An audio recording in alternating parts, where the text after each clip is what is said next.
Maayong adlaw katawhan sa Dios sa Archdiocese sa Ozamis. Sa ngalan sa atong talahuron nga Arsobispo, Archbishop Martin Sarmiento Humawad, Didi, ug sa kahumpungan sa mga kaparian sa tibuok lokal nga simbahan dinhi sa Ozamis, kini na usab si Father Jesse Langgam.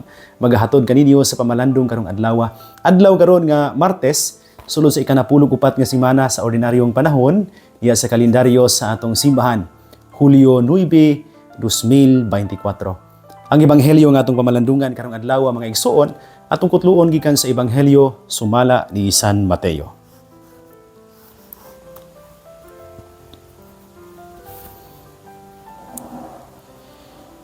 Sa pagpanglakat na sa mga tao, may mga tao na usab nga nagdala ngadto kang Hesus ug usa ka tawo nga naamang tungod kay giyawaan man siya. Sa nahinginlan na ang yawa, nakasulti ang tao ug nahibulong ang tanan. Unya, naninggit sila. Wala pa kita makakitag hitabo nga sama niini dinhi sa Israel. Apan miingon ang mga Pariseyo, ang pangulo sa mga yawa mao'y naghatag kaniya sa gahom sa pagpagula kanila. Unya giduaw ni Jesus ang tanang kalungsuran ug kabaryuhan. Nanudlo siya didto sa ilang mga sinagoga ug giwali niya ang maayong balita bahin sa paghari sa Dios ug giayo niya ang mga tawo sa tanan nilang balatian ug sakit. Sa pagkakita niya sa daghang mga tawo, naluoy siya kanila, kay masulupon ug makaluluoy man sila, daw mga karnero nga walay magbalantay. Busa giing na niya ang iyang mga tinud-an, daghan ang anihon, apan jutay ra ang mga ngani. Busa pag-ampo kamo sa tag-iya sa anihon, aron magpadala siya dugang pang mamumuo nga muani niini. Mga igsoon, ang ebanghelyo sa Ginoo. Daygon ikaw o Kristo. Mga igsoon ko ni Kristo, maayong adlaw kaninyong tanan. Tunay panultihon sa in-Ingles nga nagkanayon. Do not pay attention to the words of negative people, because oftentimes what they said about you is not true, but instead a reflection of their true selves. Dili lang kuno nato balihon ang mga gisulti sa mga tao nga negatibo kaayo panglantaw nga hinato. Kay usahay, kung dili man gani sa tanang panahon, usahay ang ilang gisulti nga mga negatibong pulong nga hinato, refleksyon sa ilang kaugalingong pagkatao. Ambot lang pero murag kita tanan, dunay gyoy kasinatian, diin kita gisaway, gihimuan og dautan nga mga pulong, gibuhat-buhatan og istorya, o baka gilibak tungod sa ato ang mga gihimo nga maayo. Daghan ganing mga higayon nga sa kanindot kay sa atong gibuhat nga maayo, imbis nga balusan sa tagmaayo, maot nga mga pulong ang atong nadungog gikan sa ubang mga tao. Dili na gyud nakalikayan mga igsoon karong panahon na tungod sa pagdagan sa panahon, daw nahiluan sa ato ang hunahuna ug ang hunahuna sa ubang mga sa daghang mga tao sa pangkalibutanon kaayo nga worldwide ba no nga range. Karong panahon na daghan na kayo ang mga toxic o negative people. Diya sa ebanghelyo mga igsoon, bisan ang atong Ginoong Hesus wala makalikay sa lala ining maong mga tao. Nganuman si Hesus dunay gialim nga masakiton. Sumpay na sa iyang mga gibuhat nga mga milagro sa milabay mga adlaw. Human yang giayo kining usa ka tawo nga giyawaan, adunay na-amaze kayo sa gibuhat, nahingangha. Sanglit wala pa sila makakita og samang hitabo sukad masukad sa ilang kinabuhi. Apan bisan pa ni ana, mga igsoon, pagkanindot kayo sa buhat ni Jesus. A show of His kindness, of His love for the needy, especially the ones who are sick, the poor, the least, the afflicted, no? Gialim niya sa intensyon nga tinuod o tinarong kaayo apan di ay mga tao nga miingon, ang pangulo sa mga yawa mao'y naghatag niya gahom sa paghingilin og mga yawa. Tiaw mo na, no? Ang kanindot sa gibuhat ni Jesus daw bisag dayag kayo sa ilang mga mata, dili nila makita. Mao ni ang klase sa mga tao nga dili mga sirado ang mga mata, abli silang mga mata. Pero ang ilang mga hunahuna o kasing-kasing mao'y sirado. Kaya nga naman, ang kalala sa ilahang pagkanegatibo, nahimo ng kabahin sa ilang kinabuhi. Hinungdan nga, bisan unsa nga mugula sa ilang mga baba, mga negatibo o dautang pulong ngadto sa uban. Mga pulong nga dili ra bagyod makatabang sa tawo nga nagbuhat og maayo. Uy, magbantay biya ta kay basin ba og apiltan ining mga tawo nga wa na gani gikahimo nga gikatabang sa gihimo nga maayo, kita pagyud tong siging panaway sa mga tawo nga naningkamot maghimo og maayong mga butang. Angay biya tang magbantay sa daghang mga higayon nga dunay mga pulong mugula sa atong mga baba. Magbantay gyud ta kay basin ug ang atong mga pulong nahimo na hinungdan nga madaot ang atong isig kaingon. Apan nindot sad kayong gipakita ni Jesus mga igsuon nganuman. Kung kabantay mo sa ebanghelyo, human giayo ni Jesus kining giyawaan nya dunay mga tawo nga nisaway niya aside from the people who appreciate and kanang idayig pag-ayo sa iyang gibuhat. Usay gibuon hitabo sa ebanghelyo? Wala putla ang ebanghelyo ha. Sumpay ra ni nga ebanghelyo, but kung makabantay ka mo, human nga misulti atong baliko nga may basa no ang ingon sa ebanghelyo. Kung kabantay mo, human nga misulti kining mga Pariseyo nga ang pangulo sa mga yawa mao'y naghatag kaniya sa gahom sa pagpagula kanila.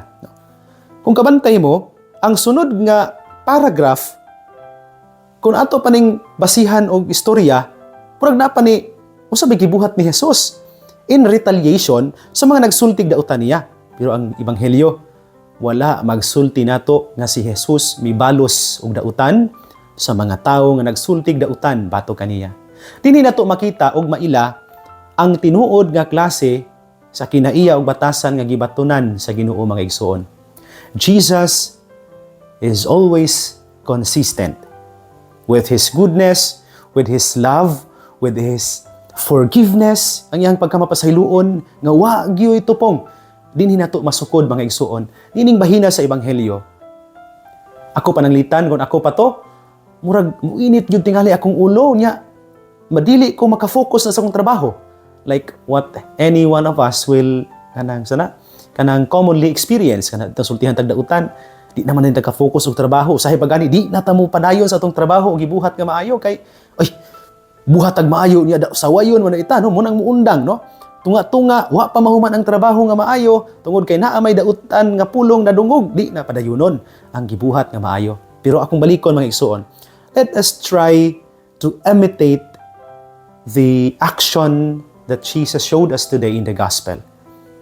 Human nga nadungog niya kining negatibong mga pulong gikan sa mga Pariseyo. Usay nadungog na to nga sumpay sa ebanghelyo, dili ang pagbalos ni Jesus, pagsultig dautan batok usab nining mga tawhana. Kundili, we will hear from the gospel a series of events where Jesus instead daw gi times 10 pa niya. Katong iyang gihimo nga pag-alim og usa ka tawong giyawaan, gi times 10 pa niya pagbuhat og maayo. Pinaagi sa iyang makita man nato dinhi og mabasa no kung naamoy inyohang magsimba diha or kining gospel book o guide, you may read it no for your own no. So gibuhat dinhi giduaw ni Jesus ang tanang kalungsuran no, dili lang tong lungsod nga iyang giadtuhan pag-una, ang tanang kalungsuran ug kabaryuhan. Nanudlo siya sa ilang mga sinaguga, giwali ang mayong balita mahitungod sa paghari sa Dios, giayo niya ang mga tawo nga nagsakit sa ilang mga balatian. Og pagkakita niya sa daghang mga tawo, mas gibati hinuon siya kaluoy kanila uban sa pagkamasalubon kay makaluluoy kaayo sila. Moy ang nakita nato sa kasing-kasing ni Jesus mga igsoon. Nya din hinadayon gi-challenge niya ang iyang mga tinun-an. Busa pag-ampo kamo kay ang anihon daghan apan ang mga ngani jutay ra. Nindot kayo mga igsuon nga mamalandong tano. Ang sikreto di ay aron nga dili ta maputol sa atong tahas og misyon isip mga apostol og tinun-an sa Ginoo sa pagsangyaw sa maayong balita, sa pagbuhat og maayo, sa pagtabang sa mga nagkinahanglan, sa paghatag sa atong panahon sa mga nagkalisod. Ang sikreto ra di ay nga dili ta muhatag og pagtagad ug magpadaog sa mga pulong dili maayo gikan sa mga tawo nga ang tumong ug tuyo maulang ang dautan alang nato. Mga igsoon, lisod tingali siya kaayo nga kanang buhaton. Pero mao ni ang sikreto.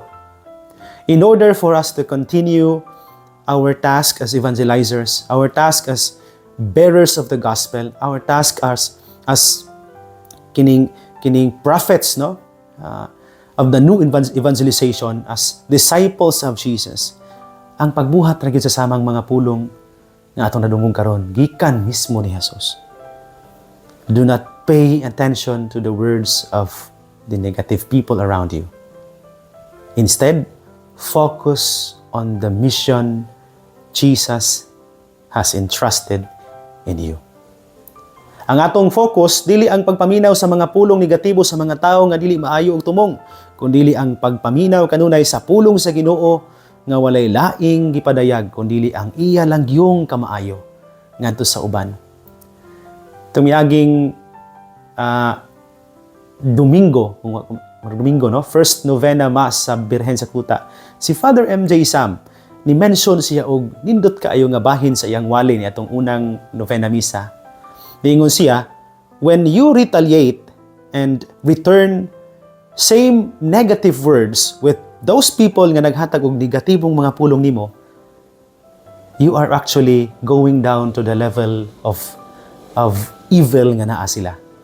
And that is not what Jesus would want us to do. So kung balikon, let us pay goodness to every evil nga atong masinati, madungog ug mabati sa atong isigataw mga igsoon.